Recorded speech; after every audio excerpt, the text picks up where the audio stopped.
Hey, my Juju Bees, welcome back to the channel. How are you guys doing today? We're back in our original setting. If you hear something in the background, guys, it's okay. So it's some frogs around where I live at, and sometimes they be real loud. And my window is open because it's warm in my house, but I can't close it or I'm gonna pass out here on screen. Okay, so just bear with me and allow me. If you hear the noise, just don't panic. Okay. So how are you guys doing today? If you're new to the channel, please don't forget to like, share, and hit the subscribe button. Also hit the notification bell so you can know every time I come and post a video so I can come to your house and talk to you. We can share a meal. We can chat over our book. So we're going to be talking about ethics still. You guys let me know if you're enjoying this book discussion because I can discuss ethic every day, all day. Okay. I mean, I can do it all day. So this is exciting for me. I don't know if I've told you all, but I've read this series maybe. This is probably my 5th or 6th time going through the entire series. And sometimes I do skip book 4 because book 4 is good for me, but some parts in book 4, it just be like, oh my God. So I skip some of book 4 most of the times when I reread the series, but for this purpose, for talking about it with you guys, I'm going to go through it again. But just know that book 4 just did a number on me like book 2 did. So we are still in book 3. And today I have cucumbers, rice, and sausage. A while back, this was like a challenge somebody had. She was like, it's a good combination. You should try it together. I've tried it before and it was really good. So I wanted something that was a little light. The rice is not. I'm going to pour some of this over my rice, though. Because I like it on the rice. Not a lot, just a little bit. Because I'm going to put my sauce on top of there, too. So yesterday, I think I ended with Alani. And I have beloved sauce. That's what this is. This is beloved sauce. I should have got a spoon. But, yesterday, I left off there with Alani pouring her heart out into a book, I think. And Morgan had left her house and telling her about, the rape that happened with her brother.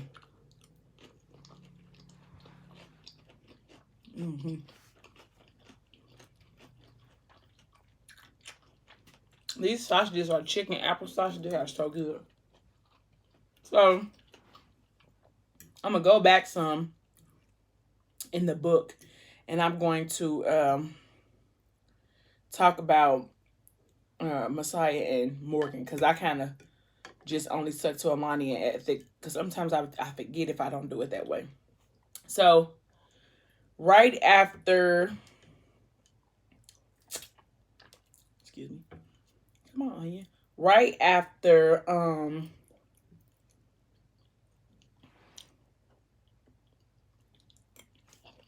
they went to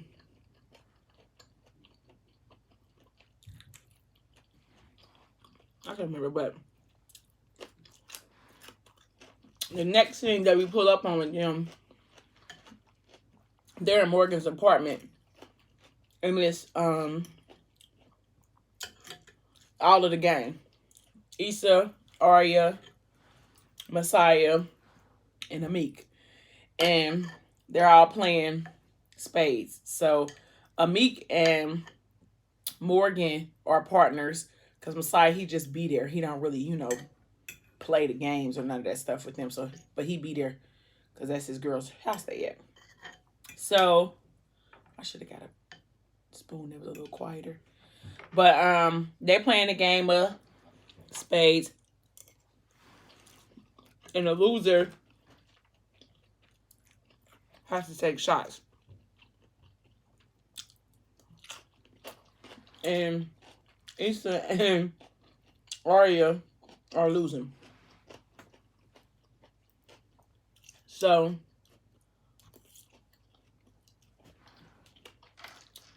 Messiah talked about how he liked the fact that Morgan, he talked about in his head, He likes the fact that Morgan can switch up in the daytime. She's a college girl, and at night she can shoot the shit with his people. She blend right in. His people have become her people. Now she only got She go from just having one shooter to a gang of shooters that's gonna look out for Lil Morgan.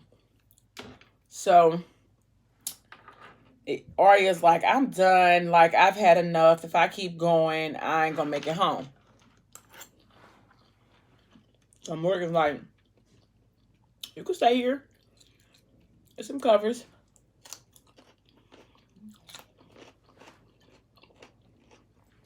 If you want. And Issa like, if it's okay with bro, that's good. I'll do that. And she was like, Messiah was like, yeah, it's cool, bro. And Morgan was like, Messiah don't pay no bills here. The only approval you need is mine. And he like, and he done stepped it up. Now, mind you, because that's his lady, and he don't want her putting it out like, you know, he ain't taking care of what need to be taken care of. And so she tell him where the covers and stuff is. They go get the covers. And him and her go into the room. As soon as they go into the room, she jump out on him. You know, she trying to bust him down. And he like, get off of me. And she like, why? He like, get off of me. I'm sorry, I don't pay no bills in here. And he like, we're not gonna do this. And she like, come on. Let me just, I don't know, she said, let me just taste it or something like that. So she did. And she was like, see, I'm not selfish. I just wanted to make you feel better because you were so tense and so uncomfortable. So he asked her, why you don't never ask me for nothing, Mo? And she was like, I don't need anything. And he was like, I am trying it with this pop. And he was like,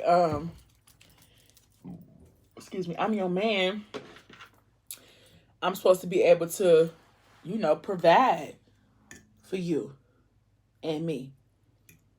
And then he was like, I want you to move in with me. And she was like, Messiah, I can't do that. And he's like, why not? You grown or you a kid? And she like, because it's not that simple. She was like, Ethic, he tracks my locations. She was like, he gonna want to know where I'm at. I'm trying to go too fast. She was like, well, turn him off. She was like, no. She was like, he worries about me. And he was like, I'm your man. And you being safe is with me. And she was like, and you know it's not that simple. And he was like, so what are you, a kid or you a grown woman? He was like, because you was just doing grown woman things. You be doing real grown woman stuff around here lately.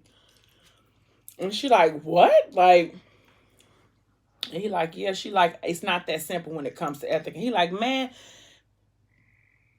cluck Ethic. And she like, what? Like, since when is that ever the deal? She was like, that is my father. He was like, man, that man ain't none of your daddy. And she like, what is going on? Like, where did this come from? Like, how did you even get here to this point? And she was like, oh, She was like, I think you need to leave. And he was like, I'm sorry. Like, I didn't mean to say that. I didn't try to hurt you or whatever. And that's a sensitive subject for Morgan because she already feels like with everything that's going on,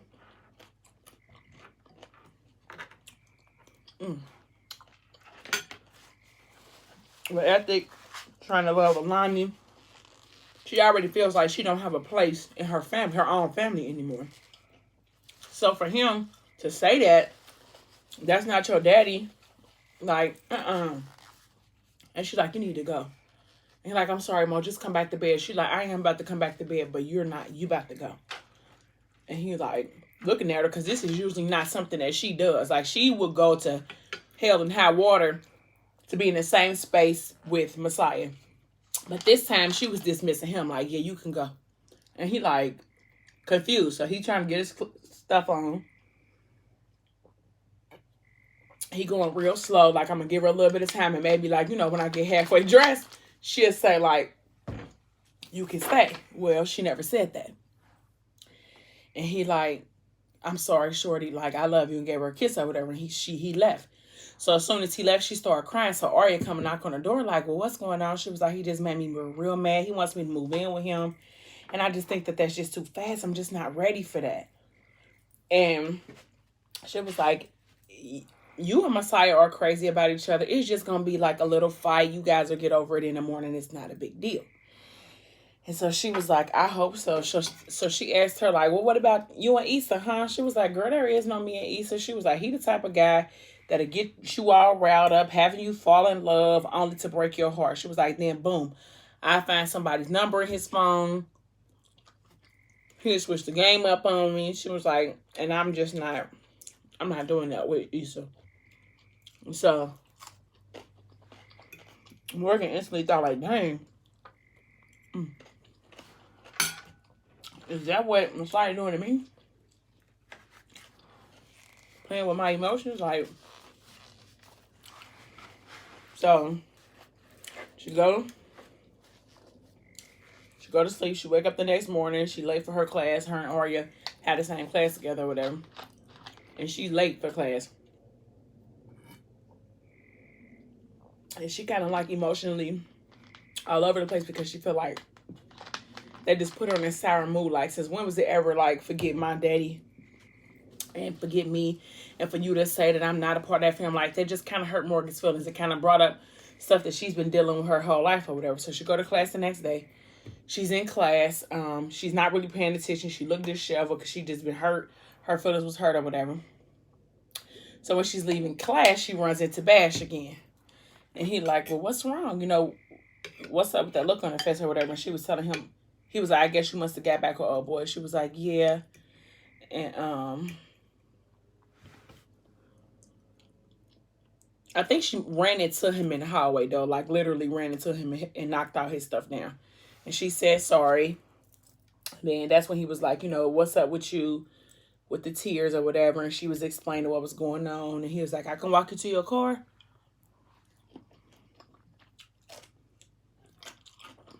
And she was like, sure. So she went to the car. They got to the car. She got out her stuff and put it in the car. And before she can get in the car, Bash kissed her again. I'm sick of Bash though. Like, I am personally like, you come on, bro, you pushing up too strong on her. She ain't trying to do that. She's like, Bash, no, like I'm still in something. Don't really know I'm out.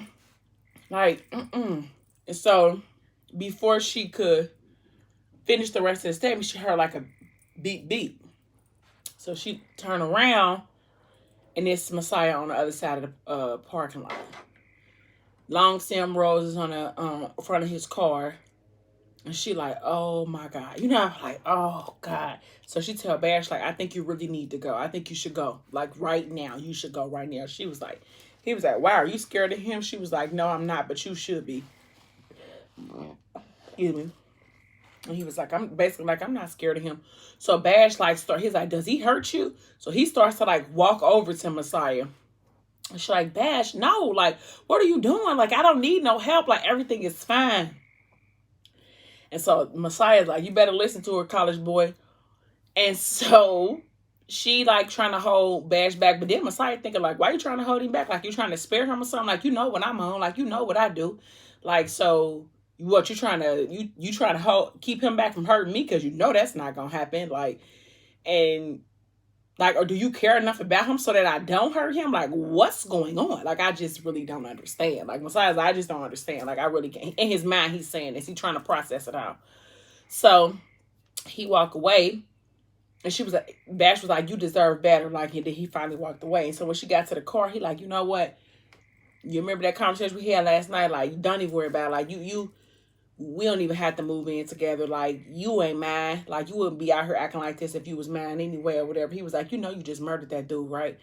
And she like, it was innocent. Like, he was like, yeah, like, you can't be mine. Because if you was mine, I wouldn't have to pull up every time and worry about every time I pull up that man's lips is on you. Like, I don't. He was like, you know what? She was like, I'm 18. I'm not ready to move. It's too fast. He was like, you know what? You're right. It's absolutely too fast. Let's just slow it all the way down and let's just stop completely. And she like, Messiah, no. He like, yeah, because it's just, watch out, Mo. So he tried to get in the car. He done knocked the roses off the car because he is upset. More upset than I think he's more upset with himself because he cares so much about Morgan and he really wasn't supposed to. And now she got him feeling all these different type of emotions. Like, he was like, yeah, don't worry about it. Like, we can go ahead and just dead this. Like, it's cool. It's cool. And so she tried to grab on the door and he like, move, Mo. And she don't move. And so he yanks the door from her and she hurt her finger, but she don't pay attention to it at first or whatever. So she's like, Messiah. And he like, nah, I don't got nothing for you. I'm getting up out of here. He's like, I need to get up out of here before I do something that I don't want to do. So he get in the car, she pull off. So now she is like hysterical, like, oh my God, I can't believe he's going to leave me.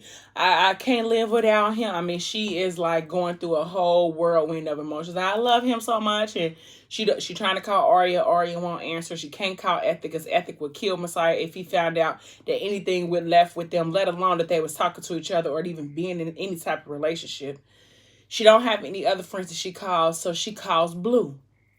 Now, I don't remember if I even said anything about Blue. But yeah, I did when she met her at the Christmas party or whatever, at his house for Christmas. So Blue is Messiah's only female friend outside of Morgan, and Morgan really ain't his friend. So one day they exchanged numbers. I think after one of her performances, they might have exchanged numbers. And so she calls Blue.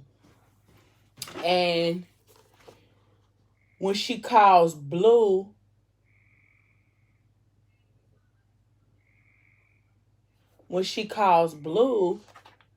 Blue's like, well, what's going on? What's going on? She was like, oh my God, he's gonna leave me. Like, he doesn't want to be with me anymore. And so she like, Blue, like, what's going on, Morgan? Like, what happened? And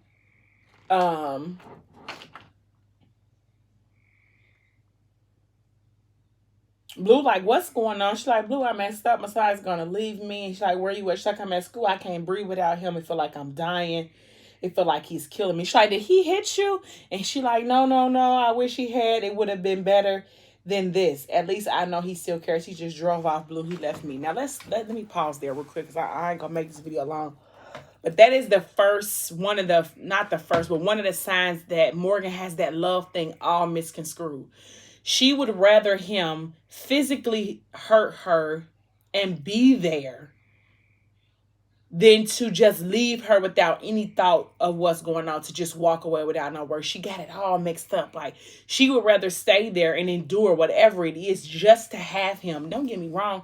I love Messiah too, okay? The book done made me fall in love with him, but like, I can't, that ain't gonna work for me. Like, that's just not gonna work. I cannot be used and abused and mistreated and neglected, but just to have you physically with me. Like, that ain't gonna work. Okay, that was my sad part. So she was like, okay, stay right there, Mo. I'm gonna come to you. So when she finally gets there, she asked her, like, well, what happened? Like, what went on or whatever? And she was, and Morgan was like, I kissed a boy. And, a friend, a guy. And then she was like, and then she said he just asked her, she was telling her, like, he just asked me to move in with him last night. Oh my God, he's gonna leave me. And so Blue tells her, like, she tell Blue, like, how did I mess this up? I love him so much. She said, I've never loved anyone like I loved him.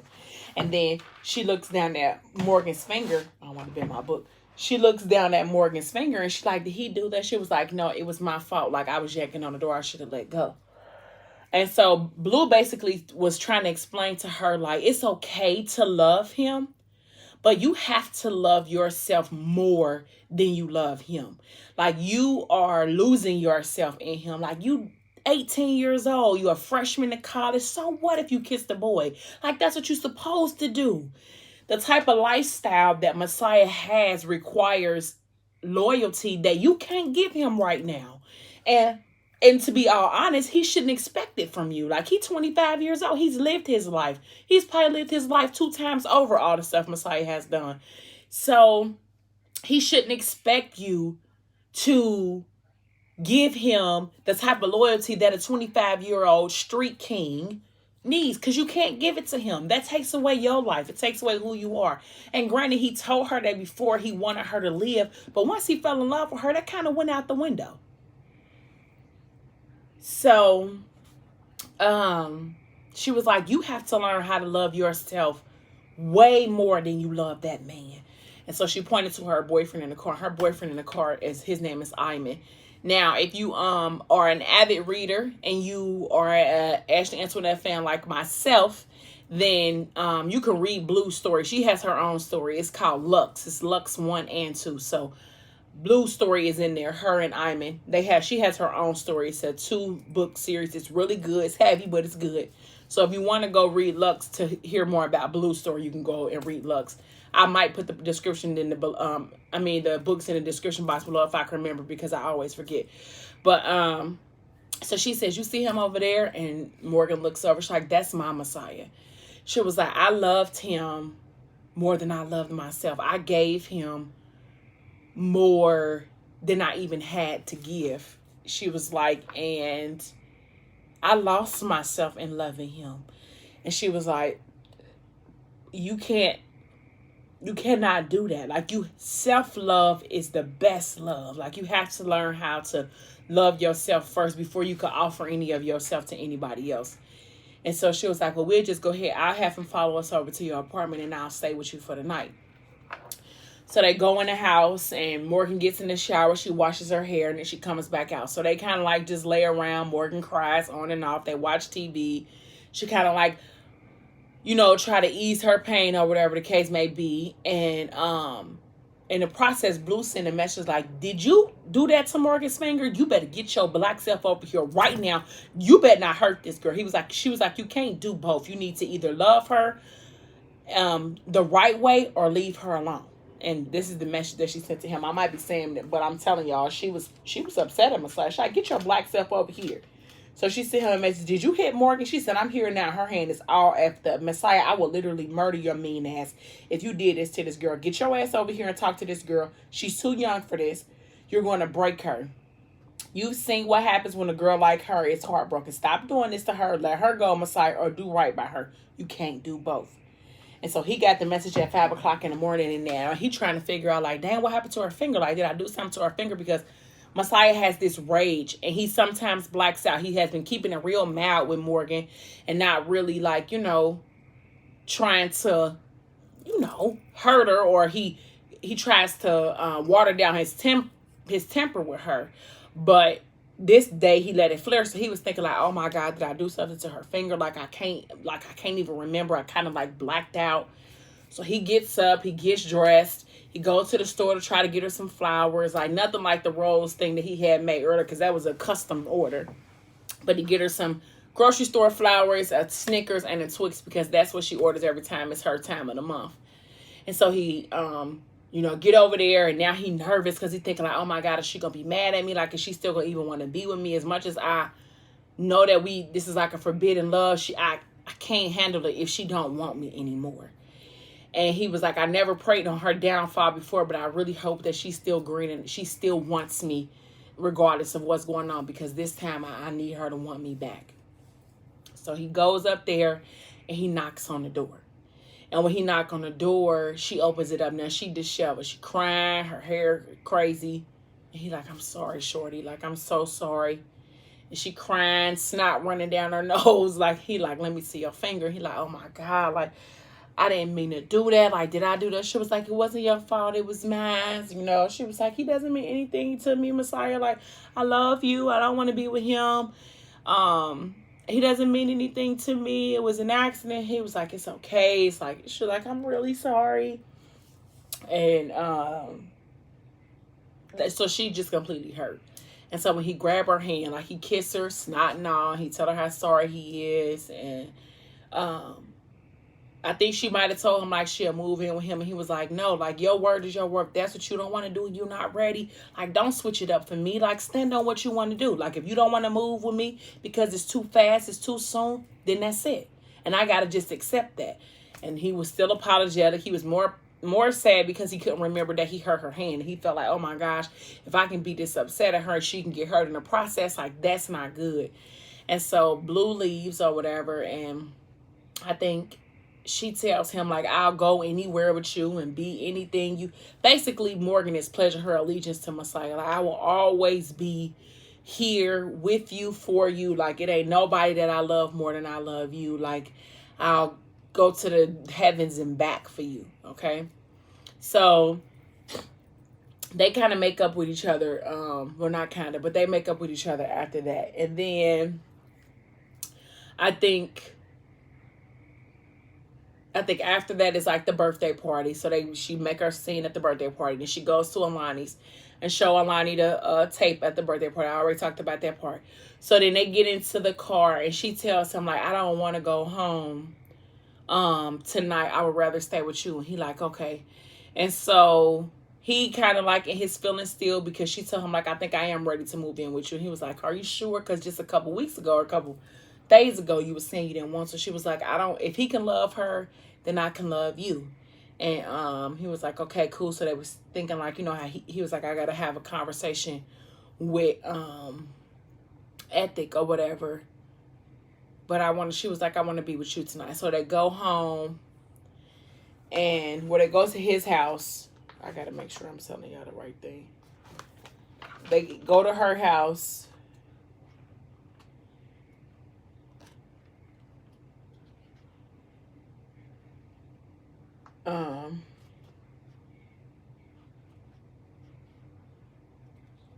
Sorry.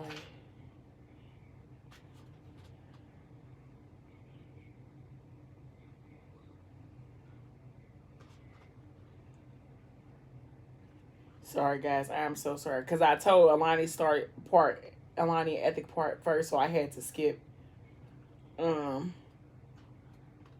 I think I'm almost done with this book for real.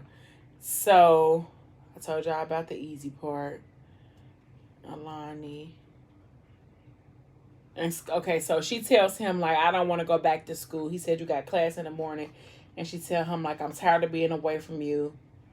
And she said, if he can love her, I can love you. I just want you to love me too, Messiah, because right now it feels like my family is moving in a new direction. I'm grown now, and I'm not his real kid, and he wants to love her. I have no one. Who's going to love me? And he says, I am sure that I'm going to love the shit out of you until I can't no more. And he said, I love you, Mo. I don't care who knows, who approves, who don't. F them. I just want to keep you, shorty. Me and you, that's all I need. And so they go to his house, and She spent the night there before. She's been over there, you know, nights and nights before, whatever. And he got a lot on his mind. His heart is heavy, and she has a lot on her mind. Her heart is heavy. So when they get into the house, it says there was a weight on her chest and an emptiness in his gut, a fear in the air, because they were both afraid of what it meant to only have each other and no one else. So it says Messiah was afraid of disappointing her because he knew he would inevitably. Okay. He knew that he should have stayed away from her, but he couldn't. Okay. So, and he didn't. And he let his soul go. So he told her, like, when I hurt you, and she said, you won't. And he started over. He said, when I hurt you, remember I loved you first. Okay? He said, remember I tried. I'm trying so hard to keep things separate. It's killing me, shorty. And so he told her, like, I want to smash you, Morgan. And he was trying to tell her, like, he told her, like, I normally take it easy, but right now I got a lot of pent up stuff, and I want to be able to, you know, give it to you in the worst way. And she says, okay. And so he does, and he goes hard for her or whatever. And then she asked him, did I hurt did I hurt you? And she was like, just a little bit. You know, like, just a little bit. And then they went upstairs to try to take a shower, and then he tried, you know, to soothe her over and try to go one more round. And she was like, it does hurt a little bit more than a little bit. He said, that's okay. I'm going to make it feel better. So he goes and takes care of her another way. Okay. And they share like this love making, this intense, I think it's like it's like 8 pages of, you know, intense love making. And so then she tells him like, I want to have your baby, sire. And uh, he like, she really don't want to do that. Like she just delirious. She just hung up on this orgasm she just had. Like she really ain't trying to have no kids with me. And she like, I had all your black babies, you know. And so they go, it's intense, it's real intense. He crying, she crying. It's just a whole ball of emotional energy that night. And normally after it was over with, Messiah said, I love you, shorty doo-wop. And her heart melted, because that was the first time that he said it to her without being asked or without her saying it first. And she said, I love you too. So, the next, okay, so this is about to be, if I can end this today, y'all, we can get on to book 4 tomorrow, which is it's rough, but okay. So the last chapter is like 1 month later. So Alani has finished writing her book. She has like over 100,000 words in her book. She hits print on the print machine and she sends a copy of it to her old teacher. And she has been writing to kind of ease, you know, all the emotions that have come with dealing with the Okafor clan and dealing with her loss. So she got up, put her hat on, got on some, you know, got dressed or whatever, and she went over to Ethic's house. Mind you, she hasn't spoken to him since that night that she was at his house for Easy's birthday, which is a month ago. So she hasn't spoken to him. So she goes over there, she knocks on the door, and Lily opens the door. And she's like, is Ethic, hi, I'm Alani, is Ethic here? And she's like, hold on 1 second. So she goes to get him, and then he comes from his room, and he sits at the top of the stairs. And so she like, you're not gonna come down here? He like, your voice can reach me from right there, but my hands can't reach you. She's like, it's called self-control. He like, yeah, well, it goes out the window with you, so what's up? So he sits at the top of the stairs. She was like, I want you to go somewhere with me. And he was like, do you want to tell me where? She was like, not really. And then she was like, is it okay if Lily pick up the kids from school while you go? And he like, okay. And so he notices everything she says. And she didn't say like your kids or Easy and Bella. She said the kids, you know, like it was an entity that they shared together. And so when he came down the stairs, he put his hand on her face. And this time, like it hasn't been in a long time, but she didn't flinch. Like she didn't shake. She wasn't nervous. And so she brought her hand up to his hand to leave it there. And so she kind of like embraced the moment, and he could feel it. You know how about, oh my God, like the forgiveness that I'm looking for from her is finally there. And so he hugs her and she hugged him back, and they both cry because it's been such a long time since the hug or the touch between them was light but healing, because that's their love language. That's how they originally loved on each other. And so she takes him to church, and she tells him that in order for him to be able to be with her, he has to know God. And the only way that they can have something is for him to know God, because he called their relationship devilish. She told him like, I cannot forgive you and love you on my own. I'm not strong enough. She was like, because I hate you some days. Like I want to kill you other days. She was like, but I love you too. She was like, and I've tried to rid my life of you, but it hasn't worked. So the only way for us to be able to work is if you take the step to know who God is, because when I'm not strong enough to believe in us, then you have to be strong enough to believe in us.